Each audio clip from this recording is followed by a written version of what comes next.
கந்த சஷ்டி 6 நாள் விரதம் எப்படி இருக்கணும்னு நிறைய பேர் கேட்டிருக்கீங்க. எப்போதும் போல் நம்ம முருகருக்கு எப்படி விரதம் இருக்குமோ அப்படிதான். கந்த சஷ்டி அக்டோபர் 22ஆம் தேதி தொடங்கி 27ஆம் தேதி சூரசம்ஹாரம், திருக்கல்யாணம் 28ஆம் தேதி செவ்வாய்க்கிழமை தான். ஸோ நீங்கள் 6 நாள் விரதம் இருக்கீங்களா இல்லை 7 நாள் விரதம் இருக்கலாம், நீங்கள் முடிவு பண்ணிக்கோங்க. அக்டோபர் 2ஆம் தேதி தொடங்கி 6 நாள் விரதம் இருக்கிறதா இருந்தால் அக்டோபர் 2ஆம் தேதி தொடங்கி அக்டோபர் 27ஆம் தேதி சூரசம்ஹாரம் அன்னைக்கு சாயந்தரம் நீங்கள் நிறைவேற்றலாம். திருக்கல்யாணம் அப்போ விரதம் முடிக்கிறதா இருந்தால் நீங்கள் அக்டோபர் 22ஆம் தேதி தொடங்கி அக்டோபர் 28ஆம் தேதி செவ்வாய்க்கிழமை முருகருக்கு திருக்கல்யாணம். ஸோ உங்கள் ஊரில் நீங்கள் எந்த கோவில் கணக்குப்படி நீங்கள் விரதம் இருக்கிறீங்களோ அந்த ஊரில் திருக்கல்யாணம் ஆனதுக்கப்புறம் நீங்கள் விரதத்தை விடலாம். அது மாலையாகட்டும், மதியமாகட்டும், காலையாகட்டும், எப்போ கோவிலில் திருமணம் நடக்குதோ அப்போவே உங்களோட விரதத்தை நீங்கள் கம்ப்ளீட் பண்ணலாம். விரதம் எப்படி ஸ்டார்ட் பண்ணணும்னு கேட்குறீங்க.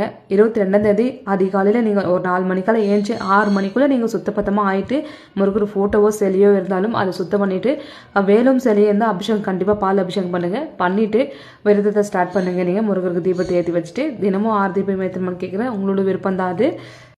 காலையும் மாலையும் தீபம் ஏறிற மாதிரி பார்த்துக்குங்க.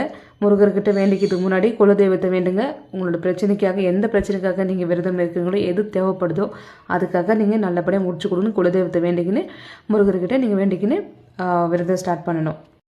சாப்பாடு முறை வந்துட்டு நீங்கள் எந்த மாதிரி வேண்டிக்கிறீங்களோ நான் 2-3 வீடியோவில் சொல்லிட்டு இருக்கேன். உங்களோட உடம்பு சூழ்நிலை எப்படி இருக்க பார்த்துக்குன்னு ஒரு வேளை மட்டும் ஸ்கிப் பண்ணிட்டு நீங்கள் விரதம் இருக்கலாம்.